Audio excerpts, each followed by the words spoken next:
Welcome back to the Commanders Declassified podcast, your home for all things Washington Commanders. Take a second to subscribe on YouTube, on all audio platforms, on Amazon, on Apple Music. We are everywhere that you can consume podcast. Listen to me. Audio podcast, anything you like about the Commanders, you can find us there. Check us out at commanders247.com as well. Now, it just would not be right tonight to start this episode without extending our thoughts and prayers to Demar Hamlin from the Buffalo Bills, who had that incident on Monday Night Football. All prayers to him and his family, lifting them up, and the entire Buffalo organization and community. I know how they get down in Buffalo. I know I got a lot of friends in Buffalo. I've been in Buffalo a few times myself. Those football players are part of the community like nowhere else in the NFL. It is amazing. And when something like this happens, it really rocks the community, but especially his family and those that really love him and around him. So we are sending all of our thoughts and prayers over to that young man and his family, and to that organization and those fans and the people of Cincinnati as well, that were there to see and experience that. Just hoping for a quick recovery and all of the positive things that can possibly come their way. We do hope that happens. All right, so the Commanders in their final game of the season, which this has been the quickest season I can ever remember. It felt like we were just starting, and then it was a blur, and then now this is week 18, the last week of the season. But here we are, right? And we're getting ready to take on the Cowboys. So tonight we're going to go pretty in-depth in this matchup. You know the deal for the Commanders. There are no playoff situations or implications on the line. The Cowboys have a lot to play for. But first, let me say what's up to the homies. Eric, Mr. Eric, Week 18 Blues. How you doing, brother? I'm doing okay. How are my other two homies doing? I'm solid. Doing man. real good. Real good. Still a little cranky from Sunday. I'm sure you two are as well, most of the people watching. I spent the day down in Richmond today at Maymont Park. It's a nice place down there. Oh, So yeah. I took Been down there. So you got your Zen going on there. Yeah, I'm in full Zen Hang out mode. by the river. Yes, the James River, that is. Mm-hmm. Brian, what do the Commanders have to play for today? Or Sunday, excuse me. They're playing for the future.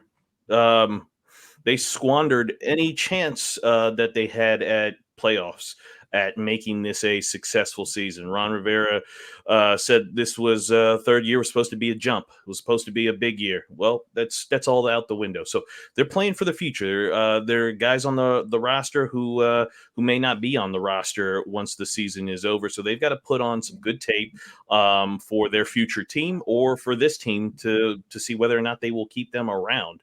So this is all about the future, about next year, who's going to be here, who's going to not be here, who's going to get released. What do we think we have in certain guys, maybe some younger guys. But for us, there's no pride gained here by winning an eighth game, so that you're 7 or 8-1.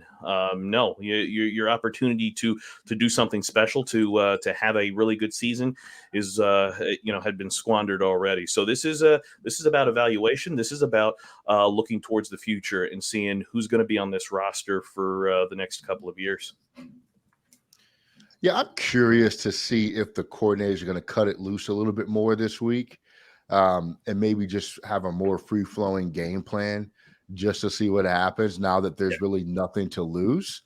I see you're shaking your head. You're saying no way. Huh?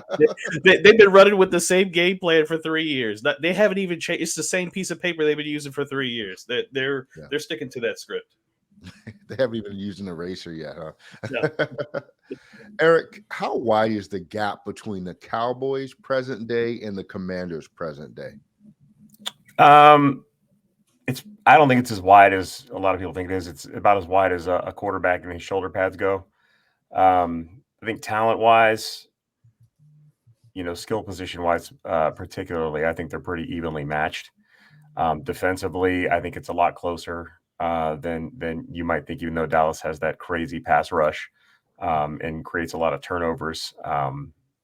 But I think the quarterback position is the real difference, and probably offensive line too. I know Dallas has had some struggles up front at times this season, but nothing like what the Commanders have had. But I really don't think I don't think they're that far off. I think the Cowboys are just as irrelevant as the Commanders are. Everybody knows how this is going to end for them in about 2 weeks. And I don't think highly of that team in general, just because they have such a long history of failure that many people in the media and their fan base just wants to ignore. But they get a lot of hype, without the star on their helmet. They're basically the Commanders over the past 25 years. So I don't think the difference is that big, honestly, between these two teams. Not to say that we're not going to get boat race this weekend. We're going to get curb stomped by the Cowboys because they have something to play for and we don't. But I mean, it is what it is. I think they definitely have a better coaching staff. Well, better coordinators in place, at least. I think, Kellen Moore knows what he's doing on the offensive side. Dan Quinn is a very solid defensive coordinator. I have a high opinion of Jack Del Rio as a coordinator as well. I mean, he's really been making chicken salad considering he has, one good safety and no linebackers. He's really done well this season. But overall, back to your question, I don't think it's that big of a difference between us. They have a quarterback and we don't. That's the primary difference. Let's run through this real quick because I find what you say to be very interesting, and I don't know how I feel about my own question. But we all would say Dallas unquestionably has the better quarterback situation, correct? Sure. Yes. Absolutely. Okay. Let's look at the wide receiver position. Michael Gallup, T.Y. Hilton. They have Noah Brown, who plays a big part for them, and then CeeDee Lamb. And then we have Curtis Samuel, Jahan Dotson, Terry McLaurin, Dami Brown, Cam Sims. Which wide receiver room would you go with in that scenario, in that comparison? I'll take ours. I like theirs. They have good, solid receivers. And how did I not know T.Y. Hilton was on that team until like last week? Yeah. I had no idea he was on the Cowboys. I thought he was still in Indianapolis. I had no idea. But I like Dallas's wide receivers a lot. They're really good wide receivers. Honestly, it's probably a wash, but because our guys are our guys, I'm gonna take our guys. Yeah, no, if you're just looking at, ability, catching the football, route running, knowledge, being able to get separation, get open, you say our guys. But if you actually look at them in the course of a game and the production that they get, unfortunately, I'd have to go Dallas because Dallas actually uses their wide receivers correctly. They spread the ball around. But again, this goes back to quarterback. They have a quarterback who can utilize their guys. We literally just came off a game where Terry got, 2 catches, 2 targets or something like that. Like, for as good as Terry is, guess what? If you don't throw him the football, he's not really that good. He's just decoration at that point. So, from just a, skill level, like actual being able to run around, yeah, our guys. But our guys don't produce, unfortunately, because we don't try to, give them the ability to produce, right? We don't put Terry in positions to, make big plays for us. Dallas, unfortunately, does.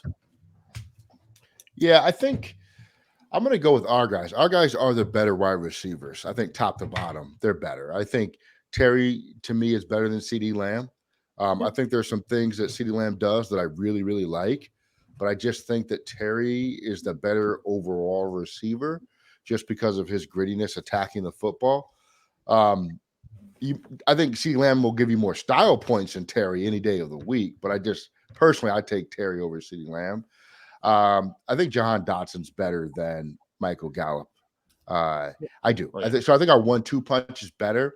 Beyond that, I think it's probably the Cowboys after that. But then you're getting the third and fourth receiver. What are you doing, Curtis, like that? Come on, man. Curtis can play. I mean, that's a fair point. He can. I think it goes back to Brian's all he gets point. Is jet sweeps. It's not his fault. That's exactly what it is. You're 100% right. Terry can play. Our offense does not know how to take advantage of folks. Yeah. That's you're 100% correct. Our receiver room is better than the Cowboys. think back to that first game with Dallas, and they got CeeDee Lamb matched up on Jamin Davis, and that was an easy touchdown. Like, we can never get Terry matched up on somebody's linebacker or somebody's third or fourth corner. It never works out that way for us, or our offensive coordinators never kind of able to get some of those big matchups for that big explosive play. So I think their receivers, just by that, kind of benefit from being put in advantageous situations. What about the running back situation? Tony Pollard, Zeke Elliott, Brian Robinson Jr., Antonio Gibson, Jonathan Williams. Eric, who are you giving the edge to for the running back situation? That's a tough one. I like Tony Pollard a lot. He's probably the best of that group, but he also has a gaping weakness. Have you ever seen him try to pass block? He's not a good. He's not a good blitz guy. Like, I mean, everybody knows at this point you just blitz Dallas when Tony Pollard's in the game. If he's not running the ball, he's no help in the pass game. But I mean, running the ball, I think I'd want it in his hands over anybody else in that group. Zeke's, still getting it done, but his best days, I think, are behind him. Brian Robinson's, I think, best days are ahead of him. And Antonio Gibson is kind of in that Curtis Samuel boat where he's just not really getting the touches and the usage that he probably should be. He's not a between the tackles runner. He's not an every down runner, but he's very good in space, and we just aren't great at getting him the ball in space. So I'm going to call it a wash as well, even though I'm going to give it to Dallas, actually. I'll give Dallas the edge in running back. Yeah, this is another one of those, if you just look at skill set, what these guys can do, we should have it hands down. But then you look at how Dallas uses their guys. They know what their guys are good at, and they use that. They know what Zeke is good at, and they use them for that, right? They don't have Zeke splitting out wide to try to catch passes and things like that. They know exactly what he's good for. But I'm going with our guys. I think our guys are younger. I think if they utilized a little bit more, you'd see a lot better production. I think they are extremely productive despite the limitations of our offensive line and our offensive coordinator and some of the play calling. We're still able to produce yards from the running back position on the ground and through the air. Both Brian Robinson and Antonio Gibson, they can catch, they can pass block, they can run between the tackles, they can run outside. Jonathan Williams, another kind of spark plug type running back as well too. I think he's really good. So I like our guys a little bit better. Yeah, I agree, Eric. I think Tony Pollard is probably the best of all of them, but I think as a collective unit, I think I will give the edge to the Commanders. And maybe I'm just ash burning the situation, as they say, but I'll give the edge to us. The offensive lines, I'm not going to read all the names, but who do you give the edge to on the offensive line aspect? I'm going Cowboys, by the way, but go ahead, Eric. I would give the edge to 5 parking cones outside my house over our offensive line. Run blocking our offensive line is reasonably effective. Pass protection, they just can't do it. I can't give our offensive line the nod over anybody in the league. Yeah. Not that I've seen every line, in depth, but our offensive line is so bad. I can't just assume that they're better than anybody. Yeah, if we were talking about maybe the past 2 seasons, I might say there'd be more of an argument for our guys, but no, they've been bad this year. Play calling aside, they just haven't been good enough. Not even in the run game where they're above average in the run game. They oftentimes get no push in the run game, and then in the pass game, I mean, it's really bad. I mean, 1 through 5, they're just not very good in the pass game this year. So that's a Dallas all the way, unfortunately. Yeah. Tight ends, they have Dalton Schultz, who went bananas. They had I don't know who else they got, but we have Logan Thomas. He seems like the only healthy guy. John Bates sometimes. Who are you guys giving the edge to from a tight end perspective? I'm going to go Cowboys with Dalton Schultz over what we are bringing to the table. Yeah, probably. Our Logan Thomas had an okay game last week, but he's been so inconsistent all year. And really in the NFL, speaking from a fantasy football perspective, at least, tight end is it's just, you just hope your guy has one huge week because nobody's consistently good except like Travis Kelce and George Kittle. After those two, it's like you're just kind of hoping that this guy catches 4 touchdowns in a game, which probably might happen at some point in the season, but it's not consistent. our tight ends certainly haven't had one of those games at all this year. Cole Turner hasn't developed at all. From what I can tell, they're still trying to make him block, which is not working. John Bates, I don't know if he's just not healthy. What's going on? He's just not in there very often. He's okay when he's in there. He's a good run blocker, okay receiver. Logan Thomas hasn't been right all year. So I'll have to give it to Dallas just because our tight ends haven't been great at all. Right.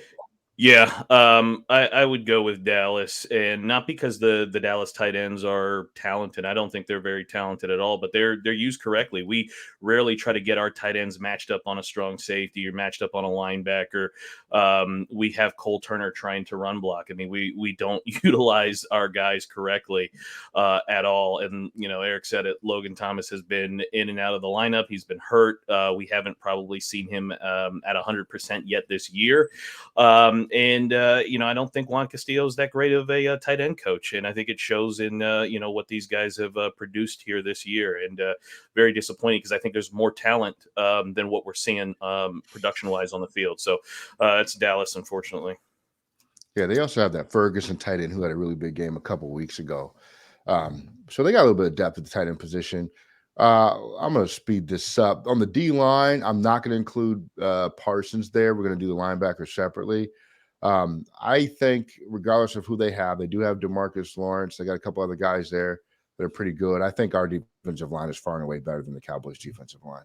Any arguments there? Yeah, I'll take our D-line over outside maybe San Francisco, any other D-line in the league. Yeah, I like awesome.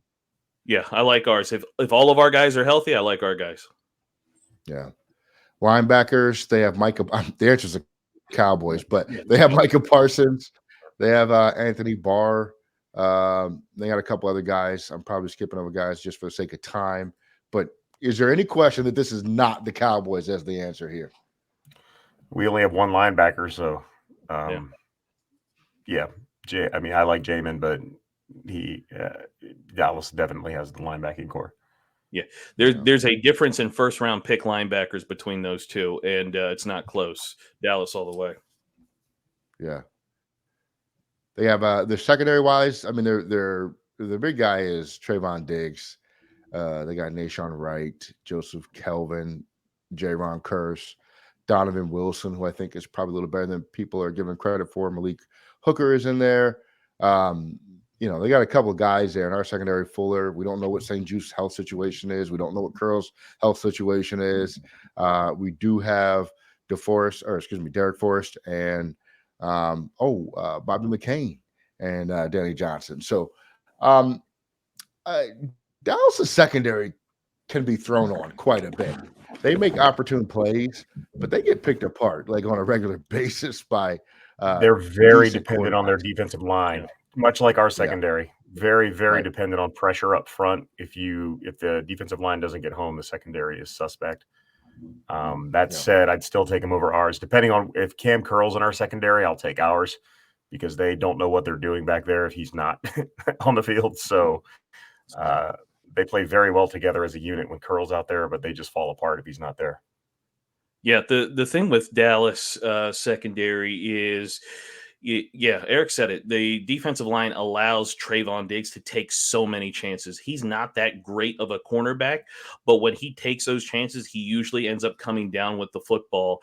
And unfortunately, we haven't had a quarterback who can kind of take advantage of, his kind of gambling nature and make him pay for some of those risks that he takes. So I would go with them, but if Cam Curl is healthy, I think it's us. We've seen the effect of not having Cam Curl in there, and some people say he's a strong safety. Cam Curl is the one communicating back in the back end. Remember, before once Cole Holcomb went out, Cam Curl was the guy calling the defensive plays before Jamin was ready enough to take over calling defensive plays. He is that intelligent and that smart. He knows where guys are supposed to be lined up, and you can see it now. We don't know where to line up. We're letting people run free through the secondary since he's been out, so I don't think that's a coincidence at all. If Curl's healthy, it's us, but if not, I would have to go with Dallas. I've softened my stance on Diggs, though. I think he is a very good corner, but he gives up plays, but he's a really good corner. Especially when it comes to taking the ball away, he's an absolute ball hog back there. Yes. And I used to think that he wasn't a very good corner, but I think he is a very good corner. I think he's a lot better than early in his career. But he still is susceptible to giving up plays if the pass rush can't get home. And if you have a quarterback that can beat him, and this week the pass rush will get home and there will be no quarterback to beat him. Yeah, he's one of those guys where if your quarterback puts it on the numbers, you're going to complete a lot of passes on him. But if your quarterback is missing his target by any amount, he's super dangerous. And I think that's what we have up and down this roster is quarterbacks that miss their mark on a lot of their throws. It doesn't matter who you're talking about. They will get it to the receiver, but that receiver's going to have to make an athletic catch 99% of the time. At least that's what it seems like. I'm going to go with the Cowboys secondary just because of the turnovers. I mean, in today's NFL, you don't really stop teams unless you're an elite defense, but you do take the ball away. Those are essentially your stops in the NFL, right? Teams score on a lot more of their possessions than they used to now with field goals, touchdowns, etc. But we don't. Yes, that's correct. But turnovers are game changers in such a magnified way than what it used to be now. So I'm going to take the Cowboys secondary because they do get those turnovers. All right, Brian, you're the Cowboys defense. How do you prepare for our offense this week? I go back to my 2020 game plan and just review that because it's been the same offense since 2020 for Washington. So there's nothing I need to do differently than what I've done over the past 3 seasons that have allowed me to kind of dominate this offense here. So I'm just going to pressure the quarterback. I'm going to play tight on their receivers and disrupt their timing, and I'm going to send Micah Parsons from any direction I can, whatever the weakest link on the offensive line is, whether it's Trey Turner, whether it's Cornelius Lucas, Sam Cosmi, Wes Schweitzer, Andrew Norwell, Charles Leno. I'm going to send him off any and every corner edge, and hopefully because they've played us, they already know that they're going to use a tight end to probably try to block Micah Parsons. So that plays right into their hands, and they're going to stress us as much as they can with their pressure. They've got a couple of pass rushers outside of Micah Parsons with Dorrance Armstrong Jr. and DeMarcus Lawrence. So they're going to be moving those guys around, and they're going to be doing Ellie, what was the thing that they did with Heineke last year where they roll over him and on the ground and pose next to him? That they did that last year. I mean, I expect more of that this year. Yeah.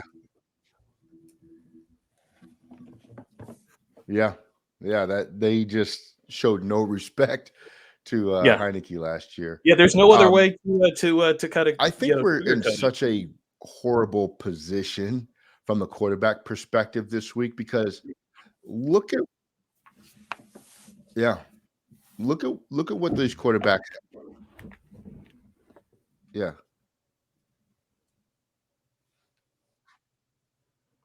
Look at what the quarterbacks have to play for this week. Taylor Heineke has to play for his NFL future if he plays. Carson Wentz has to play for his NFL future if he plays. Sam Howell has to play for his NFL future if he plays. So generally speaking, I think all of these quarterbacks' backs are against the wall in a game that is otherwise largely meaningless in terms of, future standing for this organization. And well, I got to be honest with you. If Sam Howell doesn't start this week, I'm probably not going to watch the game. Exactly. I have no interest in watching Carson Wentz or Taylor Heineke run this offense against the Cowboys. Sam Howell at least makes it interesting and gives me something to latch onto. I don't care if he's good. I don't care if he's bad. I just want to see something. I just don't want to see Carson Wentz or Taylor Heineke out there. You know what they're going to bring to the offense. Sam Howell, the Cowboys don't have any film on him. He's got Heineke's speed. He's got a strong arm. Maybe he can run around and make a few plays. He's going to make mistakes. Of course he is. He's a rookie who's never played before. But at this point, you have nothing left to play for, and nobody wants to see the 2 quarterbacks that you've had out here all year. So I want to see Sam Howell this week, and I've not been on board with playing him all season. But now that the season's over and both of our quarterbacks, particularly Wentz, have just been bad. Heineke's not been good the past few weeks either. So I just want to see something different. And if he's not out there, you have lost a viewer, Commanders. Yeah, no, I agree. And, with Wentz, Ron has already said this week, hey, we're still looking for quarterback or QB1. So, he all but, or he essentially confirmed, we're still looking for QB1. So that means Wentz isn't coming back here. So you're not going to give reps to a guy that's not coming back.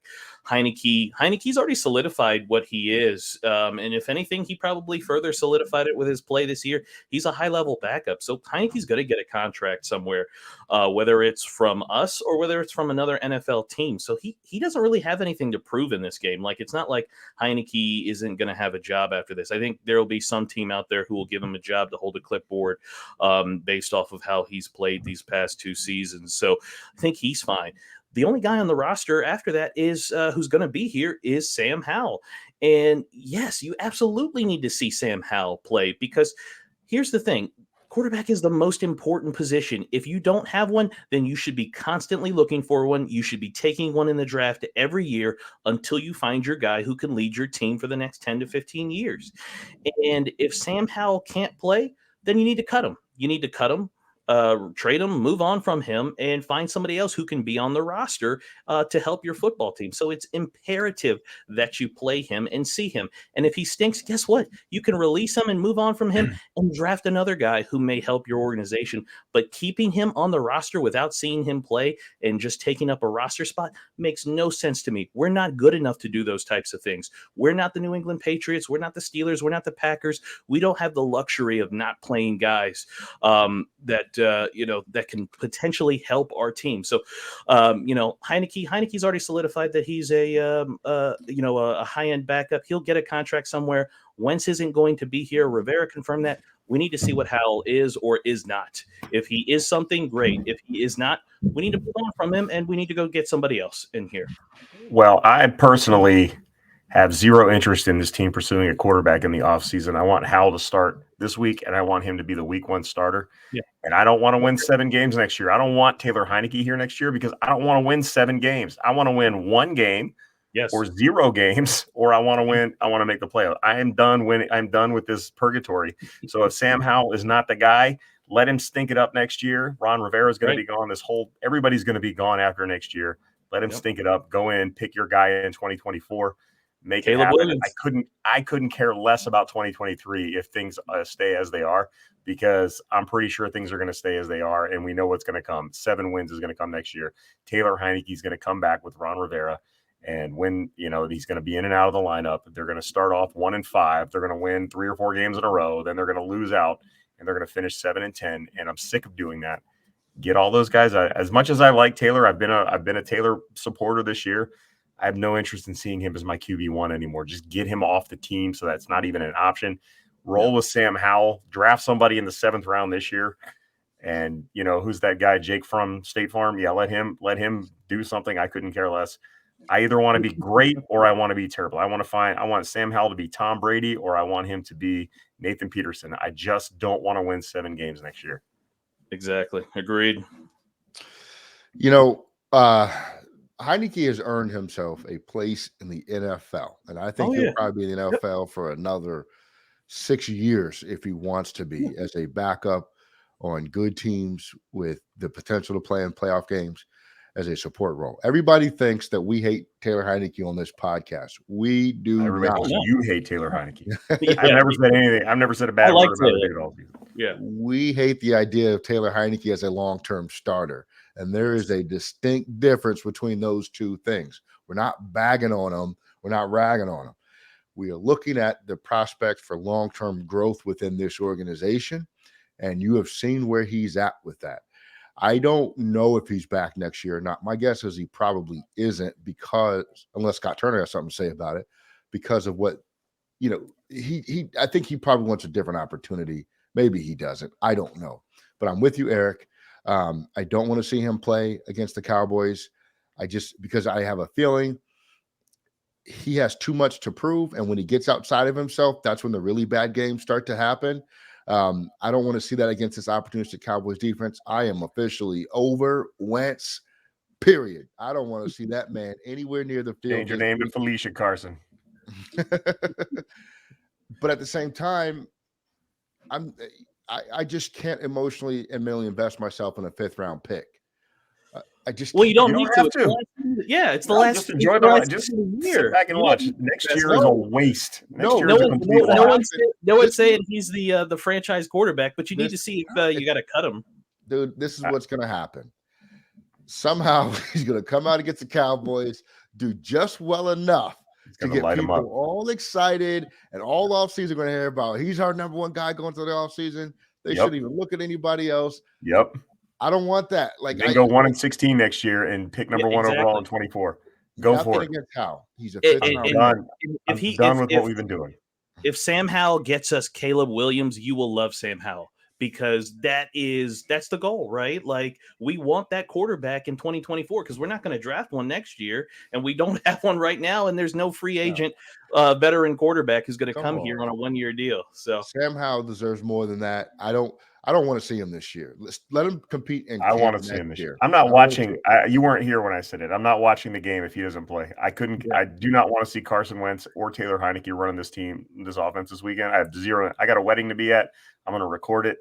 If I look at it and see that Sam Howell didn't play, then I'm not even. I'm just going to erase it and wait for 2023. Less than zero interest. I could not be less interested in seeing anyone other than Sam Howell quarterback this team this weekend. Maybe Jake Fromm, but I've seen him with the Giants. oh no, he's terrible. No, Put Sam Howell in there. The Cowboys have no film on Sam Howell. Let him run around, exactly. play backyard football like Taylor does, but he's got a better arm. Yep. And just see what happens. And if he throws 5 picks, who cares? Because guess what? Cut him. Taylor and Carson probably were going to throw 5 picks too. So exactly. You're going to There's get the no same downside result. to it. Why not have fun? If he sucks, cut him, and then you Yeah. move on. If he plays Right. decent, you keep him, and hopefully we get the number 1 picks next year. It's such an oversimplification. If Howell No, it's not. plays, Look yes, at what it we've is. had at quarterback all season. We have nothing Yeah. to play for. Why would you give your fans the same garbage that you've been feeding them all season when you have no chance? Like I was all about keeping Heineke in when we were still in line for a playoff spot. I was all about you could switch to Wentz because Heineke was you could see him falling off, make the switch to Wentz. That didn't work. We are eliminated from the playoffs. There is 0 point to play either of those guys. Let your young guy play. Bros, let me apply logic to this situation, okay? If Howell comes out in his first ever start, and we all agree he needed work, a lot of work coming out of school, and he just completely blows up, right? In a negative way. Mm-hmm. He's not getting back on track for his career, guys. Like if that doesn't matter though. Like we're not his parent. We're not his dad. We're not his dad. We release him and move on. He's the next Drew Brees. Look, man, if he's not, move on. See, I don't really agree with that. If you get thrown to the Wolves against the pass rush of Dallas and you have a bad game to end the season, you're going to have a long off season, but it's on you. And if Sam Howell has been doing the work, he's been putting the work in on his own this year, learning the offense, being ready to run, give him a week of reps, let him roll out there. He's not going to have that. I mean, he may or may not, if he doesn't have talent, but I've seen enough of him to know that he will be able to make plays. He's going to make good and bad plays. I don't think he's going to have I don't think he's going to throw 4 touchdowns, no picks. I don't think he's going to throw 0 touchdowns, 4 picks. I think he's going to have probably like a mid-level game, probably won't win. If he throws for, 180, 200 yards, throws a touchdown, throws 2 picks, not the end of the world. I don't think I personally, if he melts down this weekend, he more than likely has not been putting the work in to be the starting quarterback. Exactly. And if he hasn't been doing that, he doesn't need to be the starting quarterback. Exactly. And at give that me point, what logical reason, Ellie, do you have to want to see Taylor Heineke or Carson Wentz on the field this weekend? You can't say logic and then say want. Those two things don't go together. Logic and want aren't the same thing. They're not linear. Give me one good reason to play Taylor Heineke or Carson Wentz this weekend. I don't have a good reason. There isn't one, exactly.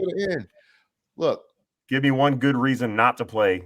So there's problems with all of them. And I know we're getting off track, but there's problems with all of them. This is exactly we're not off track at all. This is exactly the conversation I was waiting to have. Everybody wants to hear this. I'm going to answer your question. Right now. I'm going to answer your question. Here's the issue with all of them. If Heineke plays poorly, that is a reflection on him in terms of his future career earnings. You don't want that for him. The guy gave us his heart and soul. He deserves to go get a good backup job somewhere. If he plays great, here we go off season again with this. This is our guy, our QB1 next year. I can't do that again. If Wentz plays poorly, that Wentz is the least harmful of all of these, in my opinion. If he plays poorly, his career's over. Who cares at this point, right? Who cares? But if he plays any type of well and beats the Cowboys, the ball in Ron Rivera's head goes off. Bing! Oh, maybe he just needs more time in his offense. It's possible he could be back, right? If Howell plays great, then we got to go in this offseason and we're like, we found our guy. And I don't want that. I want them to pursue guys, let them compete, right? I want another rookie in here, a high blue chip caliber rookie, period. But if Howell blows up, Howell's done. How do you, like, if he has like a terrible game? He's a 5th round pick. It doesn't matter if he's I know, bro, but it's not right. So like, honestly, give me Fromm. I'm that serious. Give me Fromm. You want to go? Oh, you would try to run that quarterback sneak from the 4th and 9 from the Joe Jackson, right? The alternative is just I just don't want our coaches getting bright ideas. That's all. I just don't. I just don't see from a entertainment perspective as a fan. I can't imagine how you would want to see Taylor Heineke or Carson Wentz up against Dallas this weekend with nothing to play for. Give me Fromm. It's not like we're trying to make a game. Fromm, nothing to lose. He's a practice. You have nothing to lose. Play Sam Howell. Yeah. If you've been on your roster, Sam Howell being your future quarterback, but you've been saying all season that Sam Howell is not the future quarterback. I know. I'm not changing my mind. I'm talking to the people that do believe that. He's a 5th round pick to me. I don't know. I just look, he's a 5th round pick to me too. There's no reason to play. It's an improbability that Sam Howell is your QB1 of the future. For everybody listening, you're gonna hit the comments and be like, Lawrence or Ellie's a hater. No, I'm not.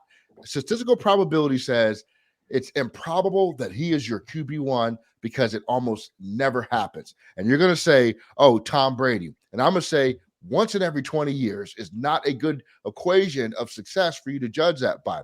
But if you have any hope of giving him a chance, you cannot play him this week against this team with so much to play for before he's ready. I want him to be QB1 week 1 next year. And I've already given my reason why. Do you want this coaching staff that is not going to be around in 2024 to take a mid-first round quarterback who they're not drafting? If you're picking a quarterback at like 14, he's probably a 2nd round talent that you're reaching for, because that's what happens with quarterbacks taken in the teens for the most part. So you want to invest draft capital on a lame duck coaching staff for a mid-tier quarterback, potentially with very limited upside, that you're just going to ruin and probably run out of town when you're going to do Dwayne Haskins all over again. Yeah. RIP to Haskins. I don't want that, Eric. What do you want? That's what I want to know. I want Jake Fromm, because that's a palate cleanser and we move on. Listen, before you go, Brian, hold on. This staff from day number 1, week number 1, made it very clear, and I said this on other shows before we started doing our show, they had no interest in drafting and developing a quarterback. It's not going to happen this offseason, even if they could do it. I agree with you. They can't do it because they're lame duck or the organization shouldn't allow them to do it. They have no interest. Ron Rivera is going to try to find a way to win. He's not going to bank on doing that with a rookie quarterback. We're going vet mode all over again this offseason. Period. What vet is going to come here to play in a dump stadium with a lame duck coach and a fan base that's stadium's half empty? You're picking between Andy Dalton or Jameis Winston or Teddy Bridgewater. That's who you're picking. Gardner Minshew. Gardner Minshew. Well, no, he's priced. Yeah, maybe Gardner. I'd take Gardner Minshew. I like the mullet, but you're going to win 7 games next year. You're setting yourself up to win 7 games next year. That's what you're doing if you go vet quarterback, because Derek Carr is not going to choose to come here. Ryan Tannehill is going to have options. He's not going to come here. Tom Brady, dude, he is not coming here.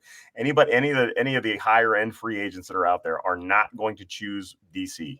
So are we going to trade picks for another we did it once. Matt Ryan?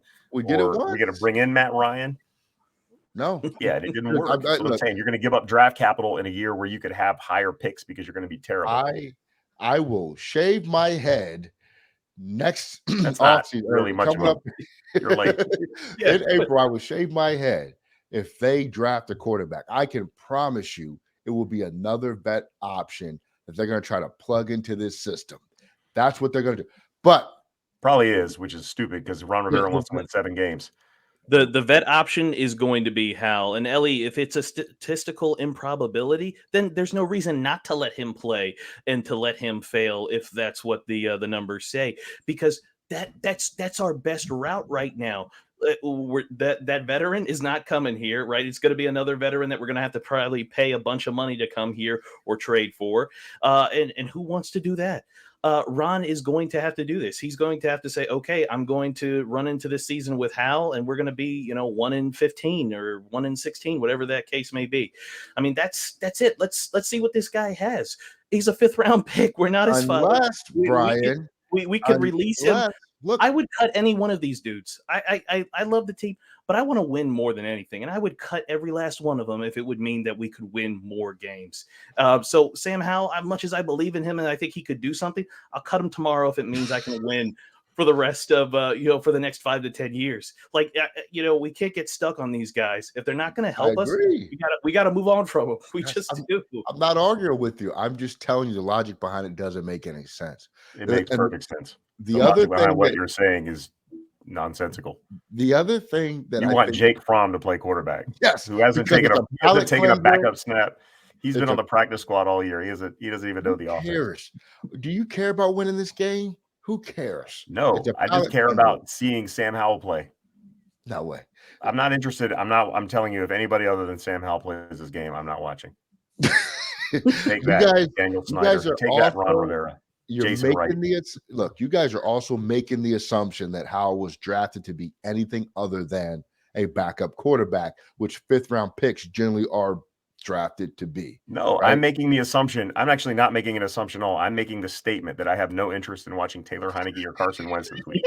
There's no assumption behind that. And anybody who wants to see one of those guys on the field, or Jake Fromm on the field throwing lame ducks like Danny Werfel used to, like, I don't even know what you're looking at. I want to see something that I haven't seen before, and I haven't seen Sam Howell play.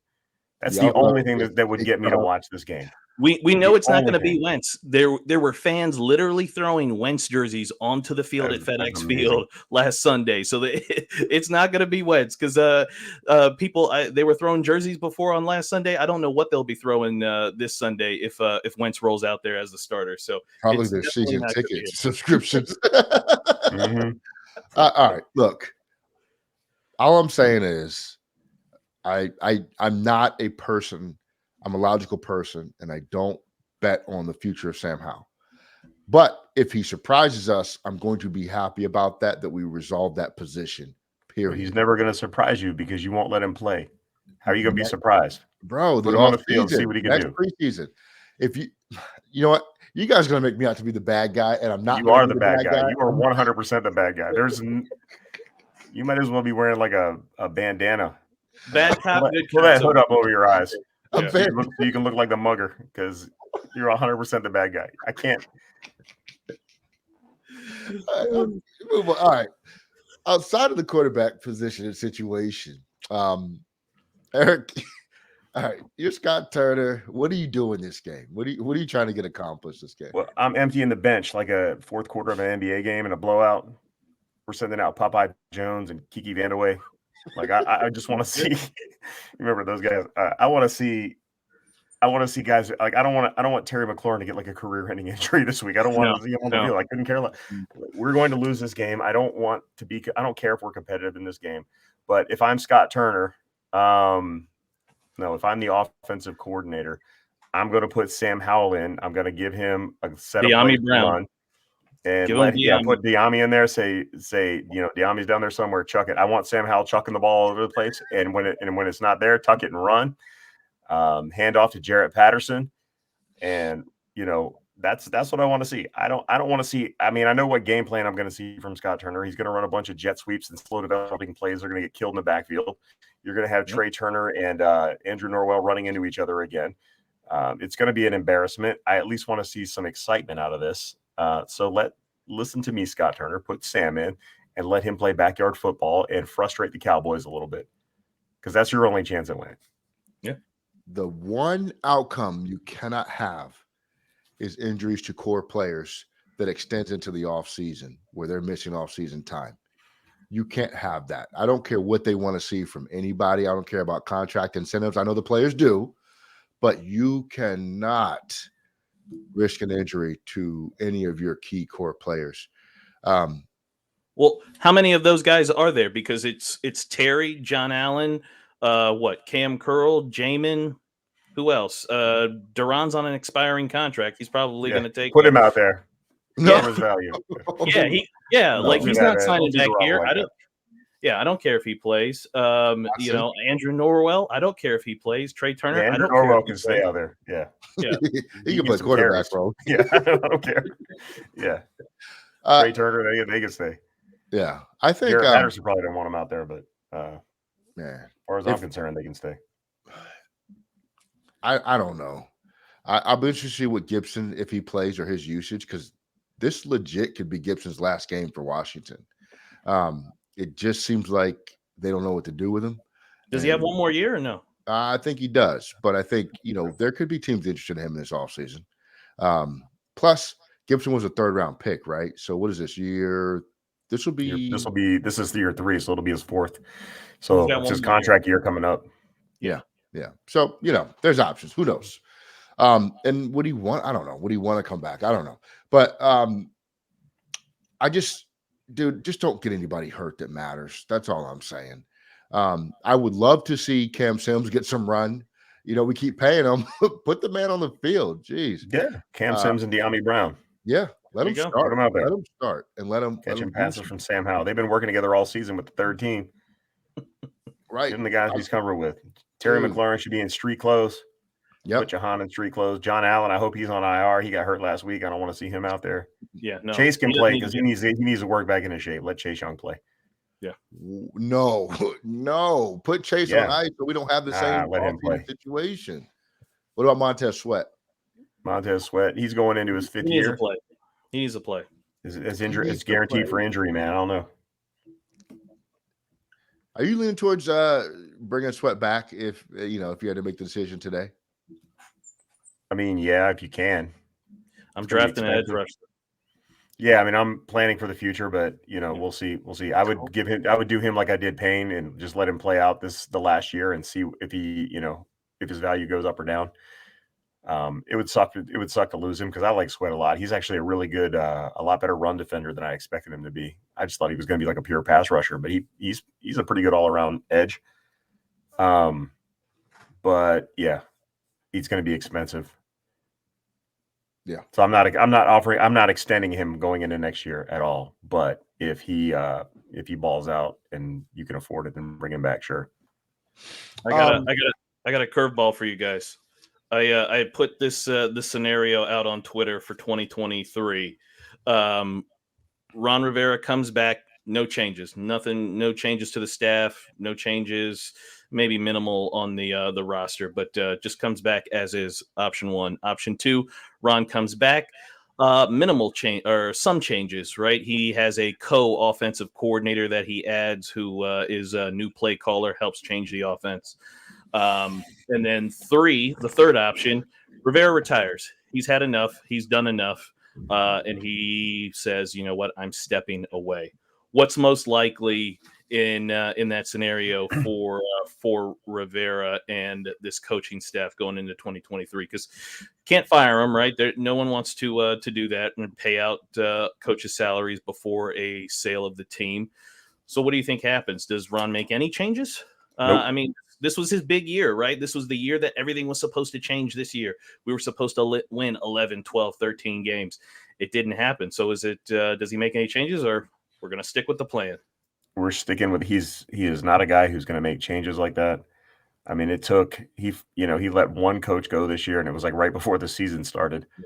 Sam Mills. I don't see him making any changes. I actually would not at all be surprised to see him retire, like step away, walk away from the money. It would not surprise me at all. The way he's looked the past couple of weeks, especially this week in his press conferences, he looks like he just wants out.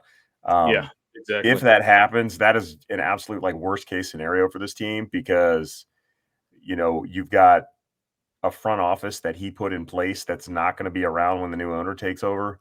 The new owner is not going to take over until the spring at least. How are you going to hire a head coach? You have to abide by the Rooney rules. You have to, are you going to promote a coach and then let the new owner fire him? Like, how is that going to work? Because basically this whole organization was put in place by Ron, and if he leaves and you have all these rules to abide by, I don't know what you're going to do. So they better hope that's not the case. But yeah, I mean, the most likely scenario to me is he's not going to change anything. He's going to come back with everybody. Maybe Del Rio leaves just because he's sick of being here.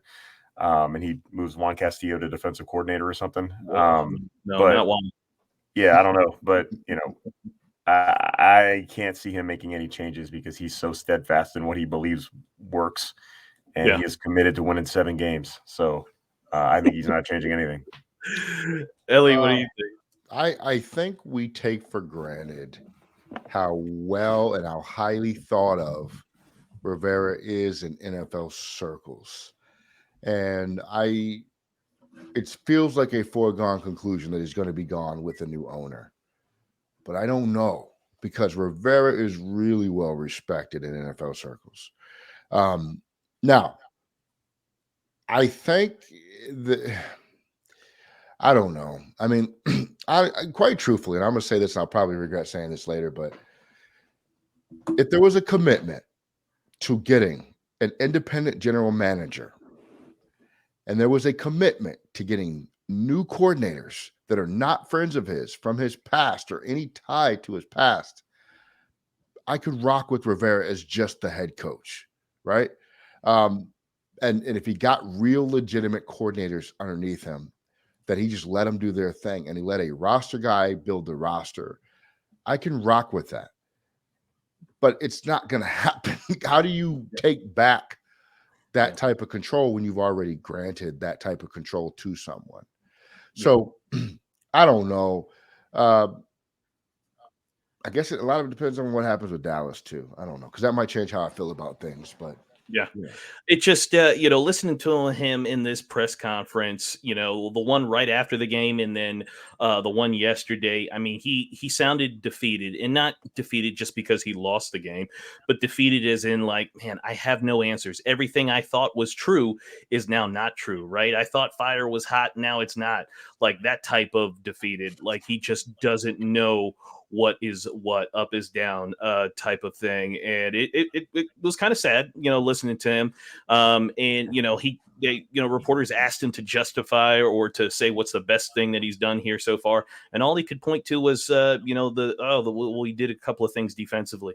It's 3 years. It's 3 years. That's all you have to point to is a couple of things defensively. And, overall, we're not necessarily, we're good on defense. We're not great. We're just good. It just seems rough that he's gone through a lot. So, it'll be interesting to see if he's going to sign back up for another year of that.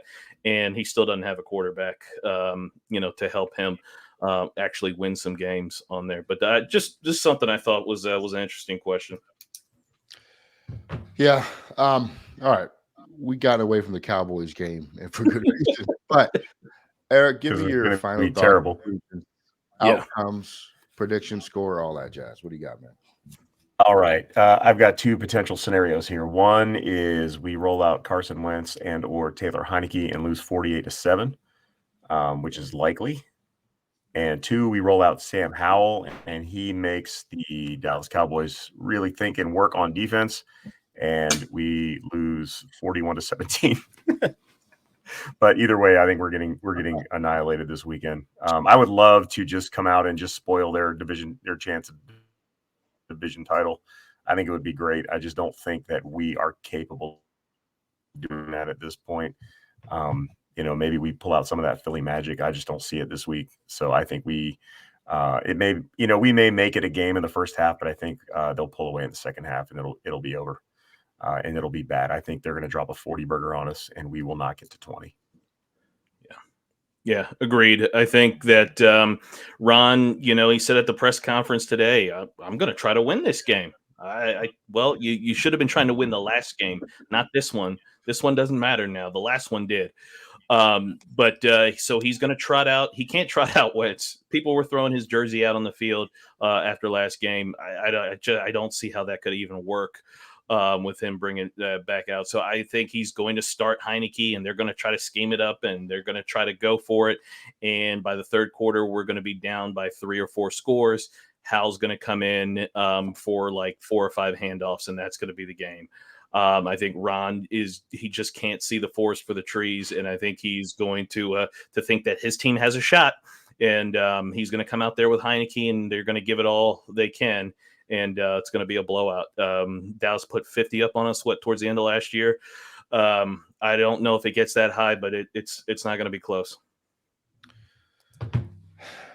Yeah, I think we're going to have an offensive explosion this week and get to 11 or 12 points. Yeah, maybe 11 or 12 points. See what happens. I see what you did there. Dude, I think, honestly, what I would do this game is just let Brian Robinson finish getting into full conditioning. I give him 35 carries this week. Just let him pound the rock. And just, I mean, what do you care about the result at this point, right? Like you guys said, I would bring in Diami. I bring in Cam Sams. Let Jake Fromm start and just pound the rock. And, what about that guy, Chris Paul? I keep reading that he can play offensive line, but he's never been active yet. Get him in the game. Well, no, you got a commitment to Trey Turner. You can't. Yeah, he got him off the field. That man is valuable. My fault. Yeah, you're right. But I think score-wise, the Cowboys got something to prove, and I think that they are going to be out to prove that against us. I'm going to predict that the score is going to be 22-11. The Cowboys. 22. Ooh, that's low. First quarter. And I think, look, if you care about this kind of thing, I think we currently have the 14th overall pick in the draft next year. Best case scenario, we could have the 10th overall pick, I believe. If certain things break right. Worst case scenario, we'd be in the high teens. I'm not there yet in terms of worrying about draft positioning, but I just play the young guys to see what they got. And if you want to throw Howell in there, so what? Do it. I just want to protect that kid so he gets an opportunity, a legit opportunity. We just wasted a half an hour. No. Look, I already have one kid. I don't need any more. Like, let's just throw it out there and see whatever happens for him. Protect him so he gets a decent opportunity. For those of you that believe in him, I think he's a 5th round pick. I want to make that clear. So I think he has to really show and prove that he is something more than that to me. But, he doesn't care about my opinion, but that's how I see it. Anyway, I don't think it'll be a good game. I really don't. Pride is one thing, but having something to play for is a whole other thing. And the Cowboys have a very meaningful game that has big time implications on them. Dak Prescott's got a few monkeys to get off his back. We're at this point now, last game of the season. We're here so often. So we had the same type of situation last year against the Eagles, right? And we just laid a clunker against those guys too. So anyway, if you made this far, subscribe, tell your friends to tell a friend. We are on a quest for 1,000 subscribers. We are so close to 900. Get us over the bar. And we appreciate you rocking with us as always. Once again, prayers up to Hamlin's family and him and that team and that community.